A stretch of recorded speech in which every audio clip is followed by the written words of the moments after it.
নমস্কাৰ বন্ধু বান্ধৱীসকল, কি খবৰ? আপোনালোকৰ খবৰ নিশ্চয় ভাল চাগে।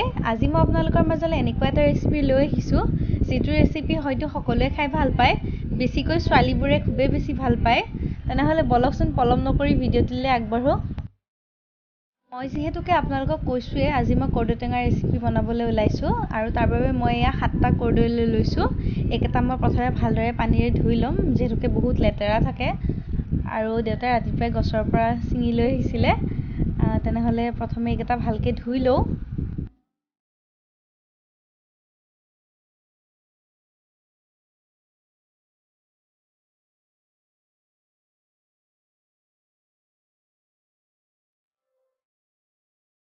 কৰ্দৈকেইটা ভালদৰে ধুই হোৱাৰ পিছত এয়া কৰ্দৈকেইটাৰ ছাইডকেইটা ভালদৰে কাটি ল'ব লাগিব। আজি অৱশ্যে ৰেচিপিটো মাৰ ফালৰ পৰা হয় আৰু এয়া মায়ে কৰ্দৈকেইটাৰ ছাইডকেইটা কাটি লৈছে প্ৰথমে।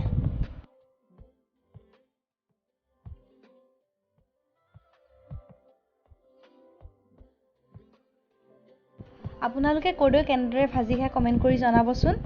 আমাৰ মায়ে আচলতে ৰুকি বনায় কৰ্দৈটো, তেতিয়া খাবলৈ খুবেই বেছি ভাল হয়। বহুতেই মিহি মিহিকৈ কুটি লয়। কুটি ল'লে কি হয়, কৰ্দৈটো যদিও সিজি যায়, গলি যাবলৈ অলপ দিগদাৰ হয়, মানে অলপ অলপ টুকুৰা টুকুৰ ৰৈ যায়। যেতিয়া আমি ৰুকনিৰ সহায়ত কৰ্দৈখিনি ৰুকি লওঁ, খুবেই ধুনীয়া এটা ফাইন হৈ যায় মানে ৰুকনিটো। আৰু এয়া ৰুকি লোৱাৰ পিছত দেখিবলৈ পাইছে খুব ধুনীয়া মিহি মিহিকৈ ওলায় কৰ্দৈটো। কাটি ল'লে যিটো ডাঠ ডাঠ টুকুৰা হৈ থাকে, তেনেকুৱা হৈ নাথাকে ৰুকাৰ পিছত।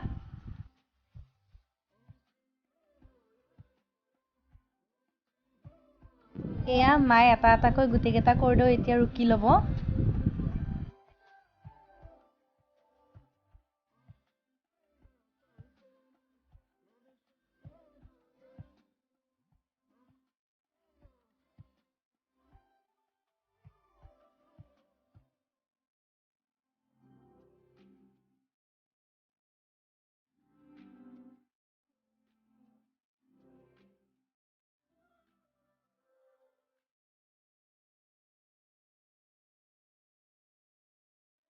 আটাইকেইটা কৰ্দৈ ৰুকা হোৱাৰ পিছত এয়া দেখিবলৈ পাইছে কৰ্দৈৰ ভিতৰৰ পৰা গুটি ওলাইছে। গুটিবোৰ আঁতৰাই ল'ব লাগিব।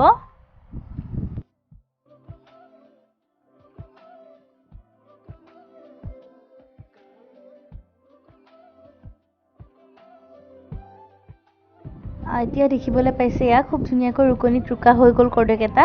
এতিয়া কেৰাহীটো পাতি গৰম হ'বলৈ দিছোঁ। গৰম হোৱাত প্ৰয়োজন অনুসৰি তেল দি লৈছোঁ। এতিয়া ইয়াতে মই সৰিয়হ আৰু শুকান জলকীয়া কেইটামান লগতে কেঁচা জলকীয়া দি লৈছোঁ। এইখিনি তেলত দিয়াৰ পিছতে মই কৰ্দৈ ৰুকাখিনি দি লৈছোঁ। তেলত সৰিয়হ দিলে খুব চিটিকে, সেইবাবে লগালগ কৰ্দৈখিনি দি দিছোঁ, নহ'লে বা গোটেই হাত মুখ পুৰি অৱস্থা নাইকিয়া হ'ব। আপোনালোকেও এনেদৰে কৰেনে বাৰু?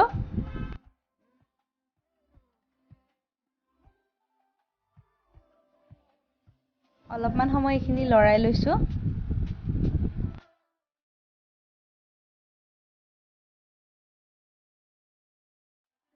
এতিয়া ইয়াতে কৰ্দৈ টেঙাখিনিৰ প্ৰয়োজন অনুসৰি মই নিমখ দি লৈছোঁ।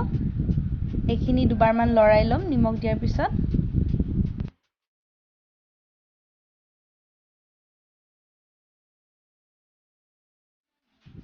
এতিয়া ইয়াতে অকণমান চেনি দি লৈছোঁ।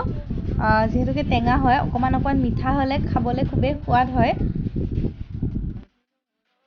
চেনিখিনি দি উঠাৰ পিছত এইখিনি পুনৰ অলপ সময় লৰাই লৈছোঁ। এতিয়া ইয়াতে আধা চামুচমান হালধি দি লৈছোঁ।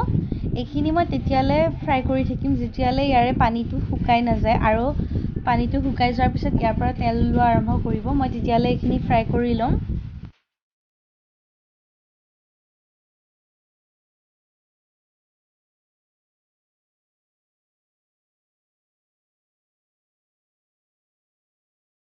দেখিবলৈ পাইছে লাহে লাহে ইয়াৰে পানীটো শুকাই গৈছে আৰু তেল ওলাবলৈ আৰম্ভ কৰিছে।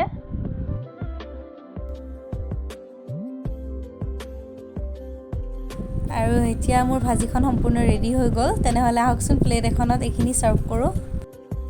ৰেচিপিটো চাই বাৰু আপোনালোকে কেনেকুৱা পালে? আজি মাৰ ফালৰ পৰা এটি ৰেচিপি আপোনালোকৰ মাজত শ্বেয়াৰ কৰিলোঁ।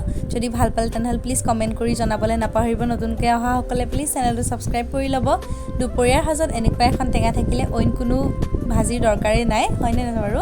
তেনেহ'লে আজিলৈ আহিছোঁ, লগ পাম পুনৰ এটি নতুন ভিডিঅ'ত।